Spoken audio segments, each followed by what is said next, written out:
sou Sérgio Brahmans, trabalho no projeto de combate à distorção e idade série como supervisor acadêmico de matemática.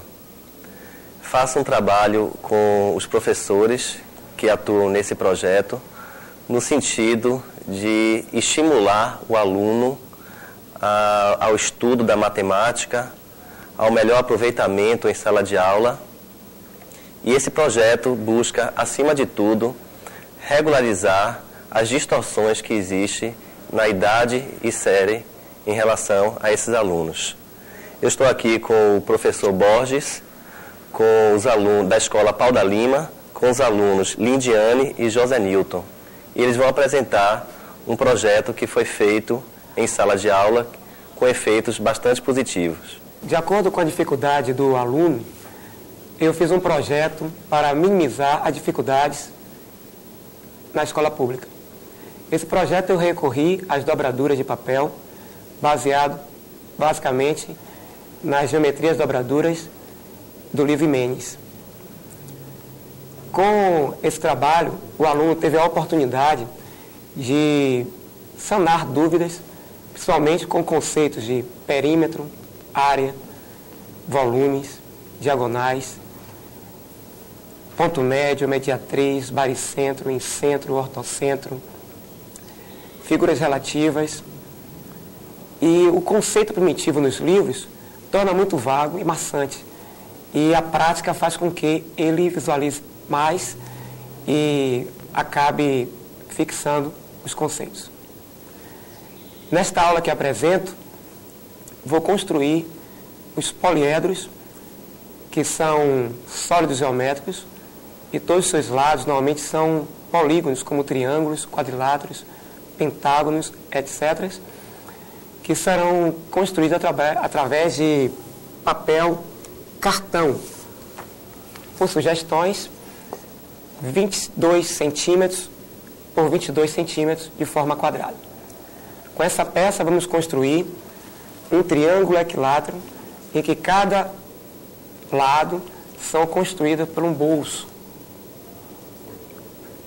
E as peças de conexões são feitas por quadriláteros menores.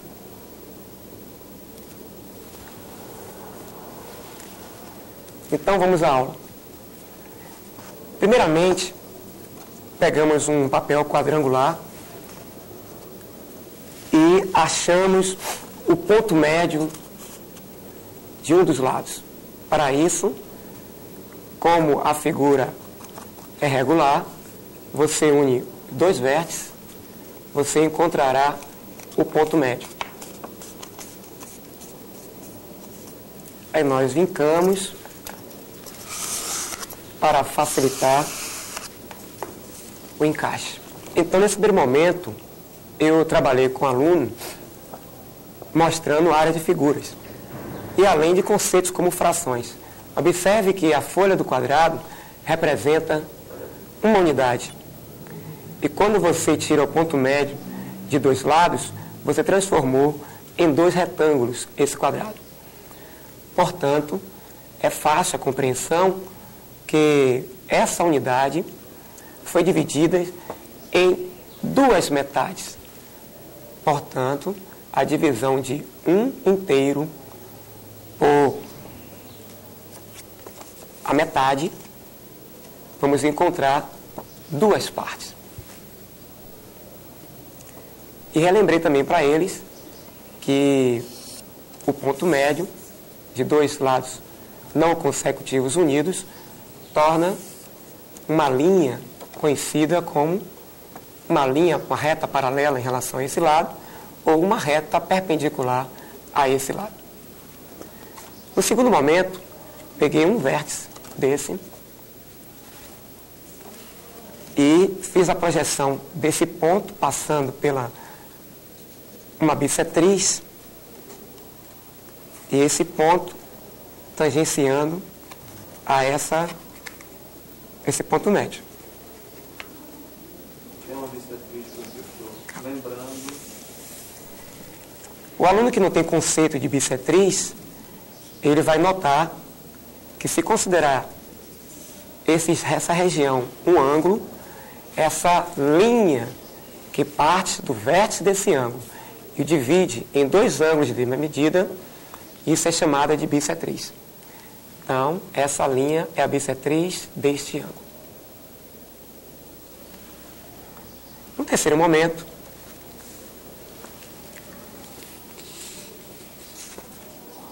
fiz a projeção desse ponto em relação a esta linha determinada pela bissetriz. Você cria uma nova bissetriz agora, não é isso? Criei uma nova bissetriz em relação a esse ângulo. Nesse momento, o aluno me perguntou se ia construir um periquito. Ele teve a noção de verificar que esse ângulo foi dividido em 3 ângulos de mesma medida.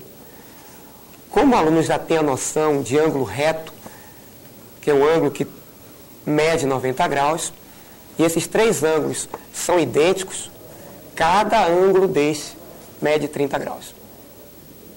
Portanto, este ângulo, por exemplo aqui, é o dobro desse ângulo. Esse é um ângulo de 30 graus, esse pequeno, e esse um ângulo de 60 graus. Então ele já teve a noção também de complementar. Ele sabe que este ângulo de 60 graus, unido, somado com o de 30 graus, retornará um ângulo de 90 graus, o ângulo reto.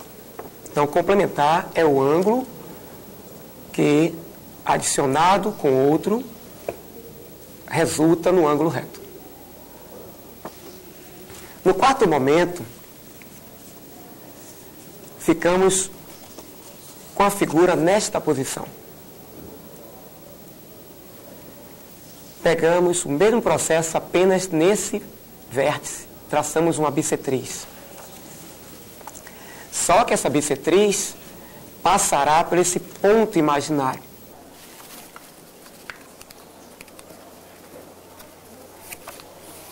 Passará pelo ponto imaginário.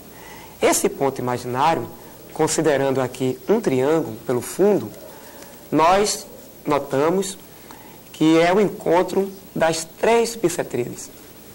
Portanto, esse ponto é conhecido como incentro, o ponto de encontro de todas as bissetrizes em um triângulo. E normalmente vincamos novamente. Ficamos com esta figura. Sabendo que esse ponto representa o ponto médio de um dos lados, e aqui tem outro ponto por projeção, com a régua, traçamos uma reta paralela a essa reta dada, da seguinte forma, assim, trazendo, passando pelo ponto médio desse lado. Então ficamos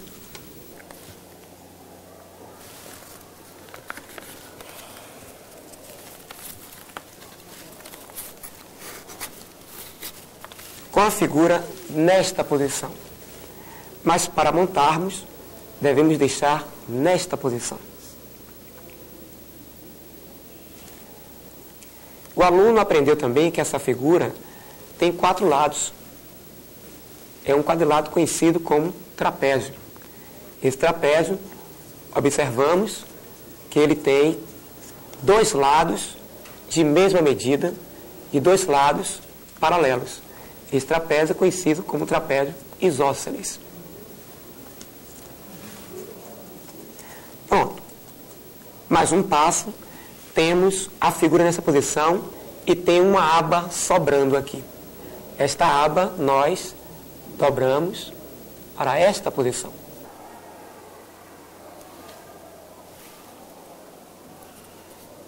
Depois pegamos o lado que não tem a aba, esse com a aba, esse ponto, a projeção desse ponto, trouxemos para esse ponto.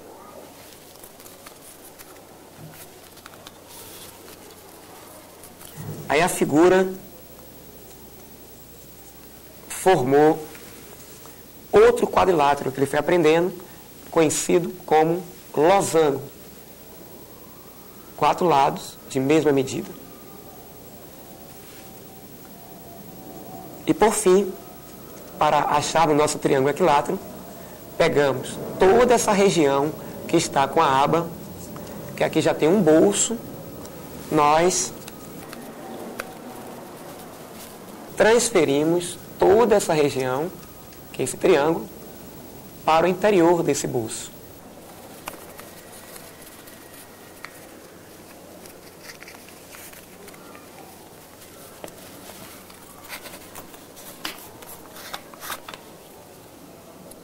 E transformamos todo aquele quadrilátero inicial em um triângulo equilátero.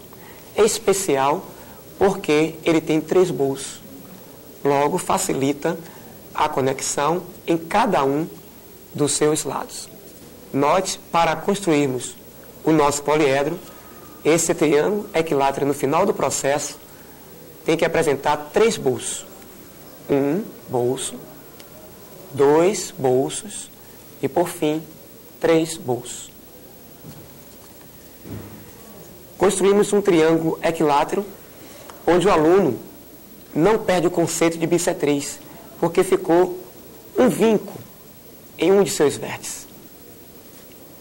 Está aqui um vinco. Então ele relembrou que a bissetriz é uma linha que parte do vértice de um triângulo, dividindo esse vértice em esse ângulo, em 2 ângulos de mesma medida. Pronto, fizemos uma peça que vai fazer parte de um dos lados do poliedro. Mas precisamos construir a peça de conexão.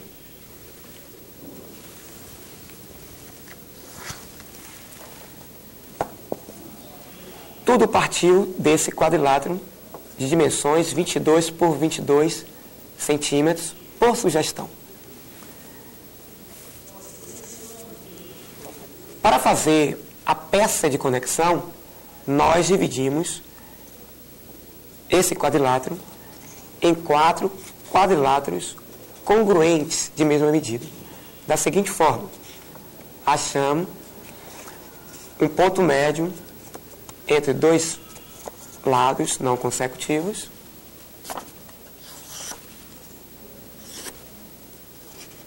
e repetimos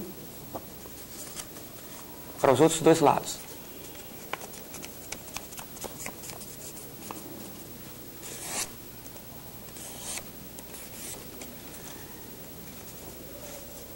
Observando que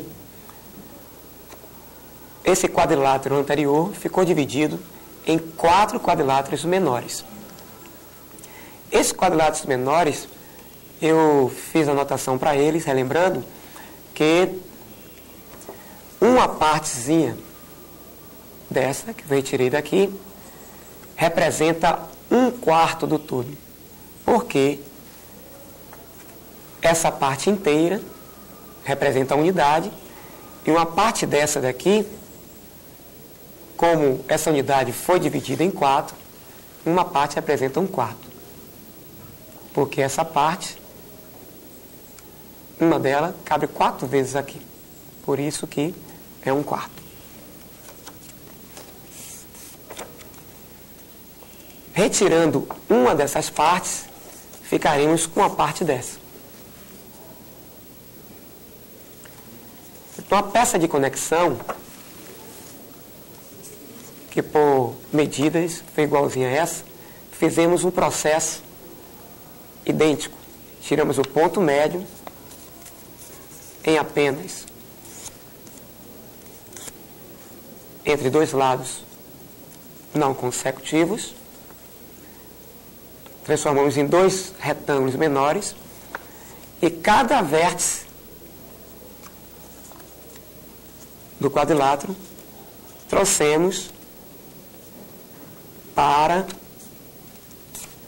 essa linha resultado do ponto médio. Ficou nesta posição, como se fosse fazer um envelope. Esse processo repetimos para os 4 vértices.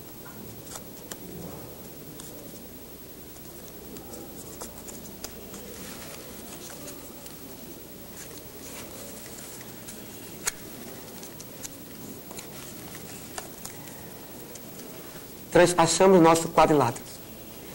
Notando também que no fundo do quadrilátero ficou 4 triângulos. O aluno aqui teve a noção de alguns conceitos.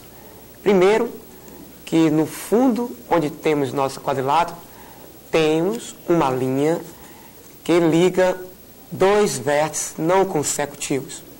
Esta linha é conhecida como diagonal.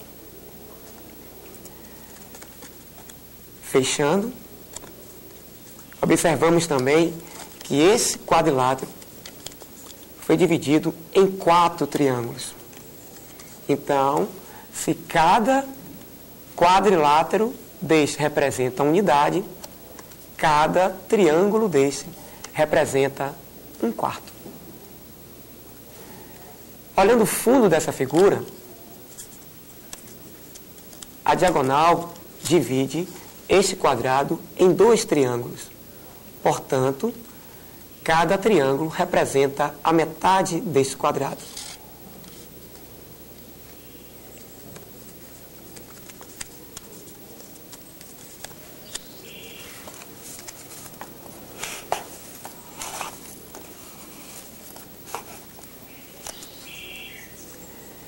A perfeição do encaixe no poliedro se dá porque a diagonal desse quadrilátero, que é a peça de conexão, ele tem a medida exatamente igual ao lado deste triângulo equilátero, que nós acabamos de construir aqui. Então, você pode verificar que ele tem a mesma medida.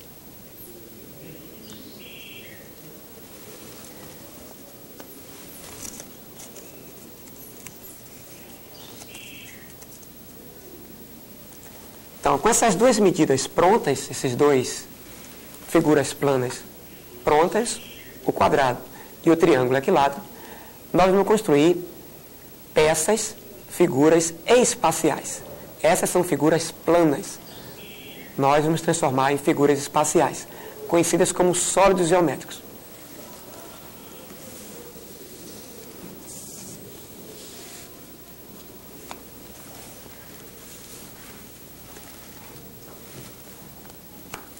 Primeiramente, definir para ele que a palavra poliedro é uma palavra grega que poli quer dizer muito e edro quer dizer face.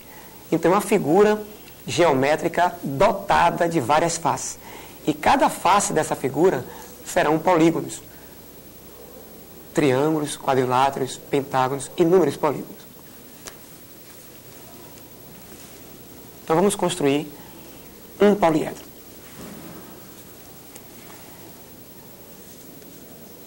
Com a peça de conexão, com o bolso que nós temos, encaixamos um quadrilátero, um triângulo.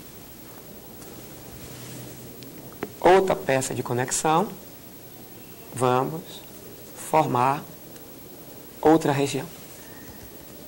É importante que se faça colorido para facilitar a compreensão de parâmetros.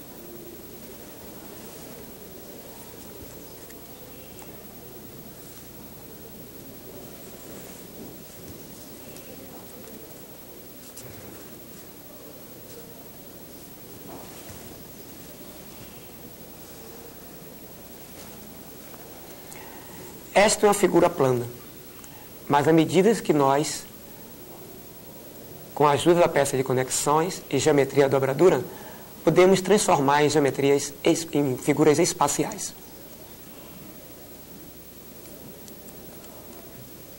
Então, por exemplo, com mais uma ajuda de uma peça de conexão,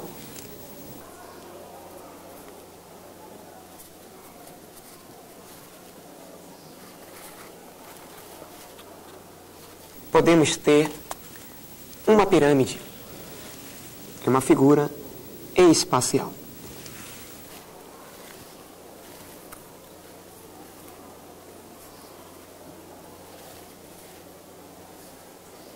montando novamente essa peça de conexões.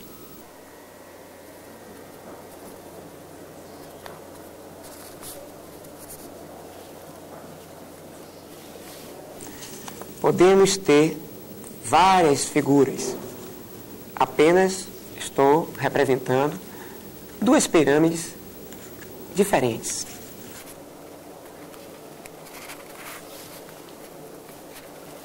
Esta pirâmide, ela tem uma base quadrangular. E esta tem uma base triangular.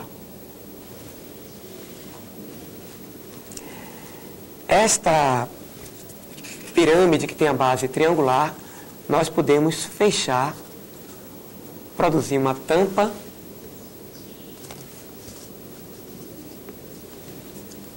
com um triângulo desse de conexão.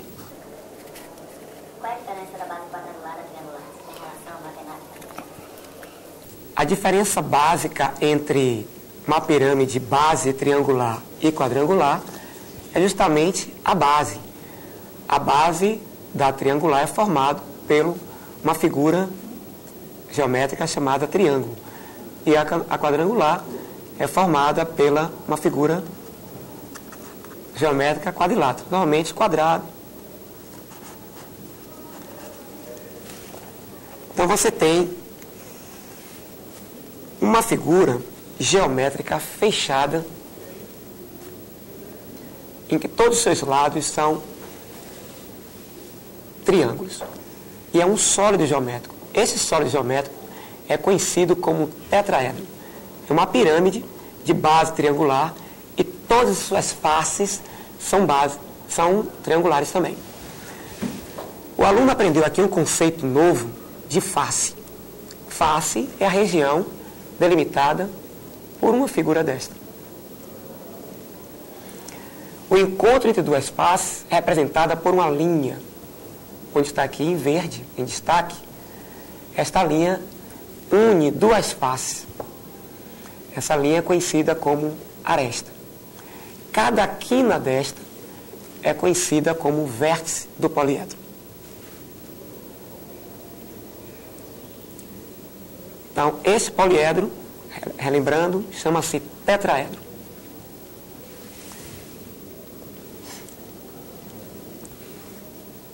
Não esquecendo essa pirâmide base quadrangular, poderemos construir outro poliedro. Basta fazer outra peça de conexão idêntica a esta pirâmide base quadrangular.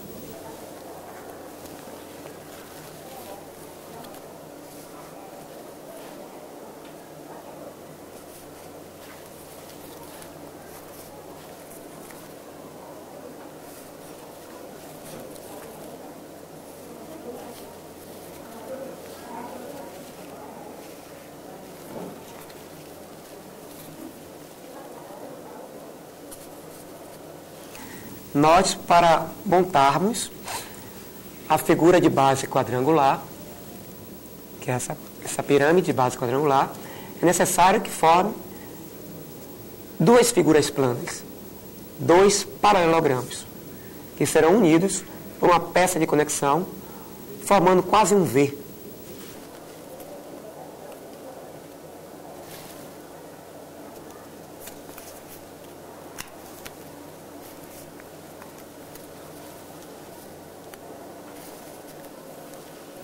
Fechando, nós temos nossa figura, que é uma pirâmide de base quadrangular.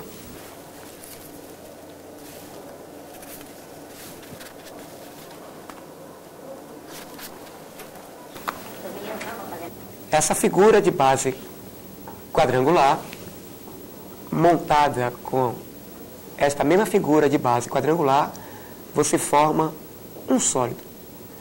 Esse sólido é composto de 8 faces, porque aqui tem 4 faces: verde, azul, branco, rosa e vermelho. Esta vermelho, azul, branco e preto.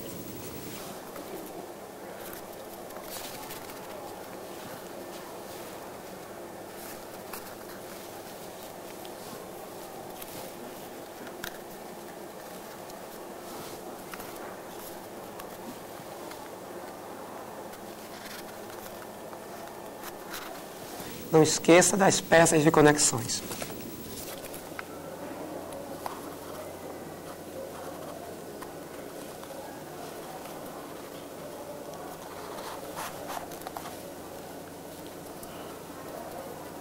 Esta figura é um sólido geométrico. Será que você, Lindiane, sabe o nome dessa figura? Um octaedro. Octaedro. Octa quer dizer 8. Edro, face.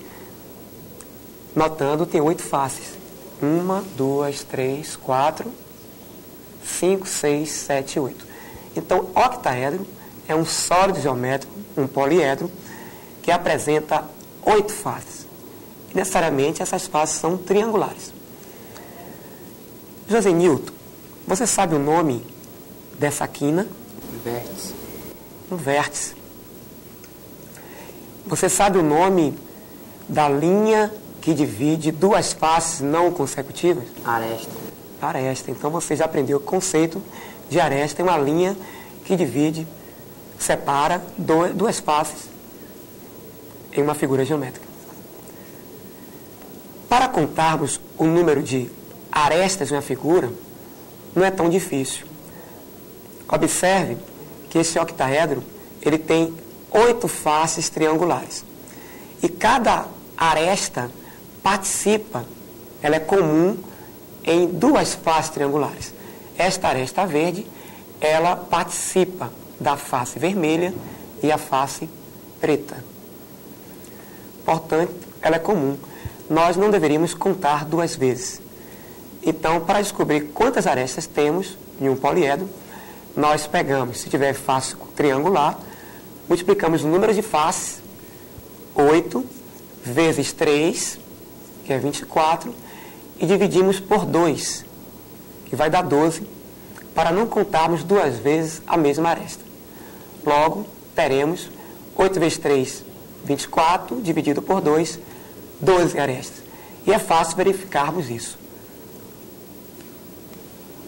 1, 2, 3, 4, 5, 6, 7, 8, 9, 10, 11 e 12. À medida que o poliedro vai ficando mais complexo, cheio de figuras geométricas, torna difícil você contar a olho nu as arestas. Esse poliedro tem 8 faces. Um icosaedro é um poliedro que tem 20 faces. Imagine você contar todas as arestas. Mas por esse conceito é fácil. Como ele tem 20 faces, e cada face são triangulares, o mesmo processo, 20 vezes 3, 60. Dividindo por 2 para não contarmos novamente a mesma aresta. 60 por 2, 30 arestas. Se tivermos um poliedro de 100 arestas, por exemplo, se conseguisse montar, e cada face for triangular, 100 vezes 3, 300, dividido por 2, essa figura terá 150 arestas. Desmontando o poliedro, o aluno pode verificar que essa figura, que é uma figura plana, conhecida como paralelogramo, ela é composta de 2 regiões triangulares. Então, o aluno verificou que a região toda que preenche essa figura paralelogramo pode ser composta pela soma dessas 2 regiões triangulares. Então, se calcularmos a área desse triângulo e somarmos com essa área, teremos a área dessa figura. O aluno verificou que esta aresta, que era presente no poliedro, é uma linha que une 2 vértices não consecutivos em uma figura plana. Esta, relembrando, esta linha é conhecida como diagonal. O mesmo poderíamos ligar esse vértice a este. Teremos outra diagonal. E essas diagonais vão se cruzar no centro, formando 4 ângulos de 90 graus. Chegamos ao nosso final do projeto. Finalizando, apresentaremos o último exercício. Pegamos um triângulo de medida qualquer de seus lados. O aluno teve dificuldade e perguntou como achar a medida dos ângulos internos de um triângulo. Quanto é que mede? Peguei um triângulo qualquer e numerei cada um de seus ângulos, números aleatórios. 1, 2, 3. Dobrando, achando o ponto médio entre esse lado, achamos só o ponto médio, e outro lado,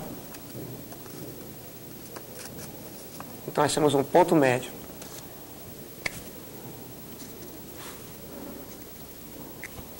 Entre os dois lados,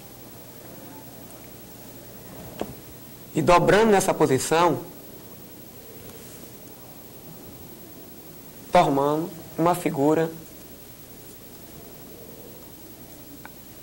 retangular. Notem que dobrando os 3 ângulos, 1, 2, 3, ficaremos com esta figura retangular. E os 3 ângulos formam um ângulo raso, ou seja, um ângulo de meia volta. E vocês já sabem quanto é que mede um ângulo raso? 180 graus. 180 graus. Portanto, esses 3 ângulos que fazem parte do ângulo raso são os mesmos ângulos do triângulo.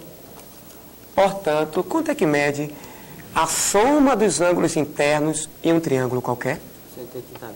180 graus. Para qualquer triângulo, a soma de seus ângulos internos medem 180 graus. 180 graus. Observamos também, se nós traçarmos as bissetrizes que nós aprendemos, você vai achar um ponto. Esse ponto central é conhecido como... Centro de gravidade. Tem certeza? Centro de gravidade é com mediana. É em centro.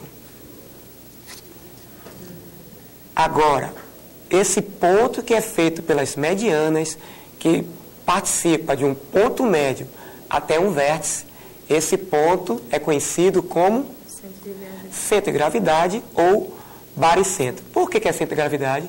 Porque quando nós traçarmos e apoiarmos nosso dedo, esse é o único ponto que equilibra a figura.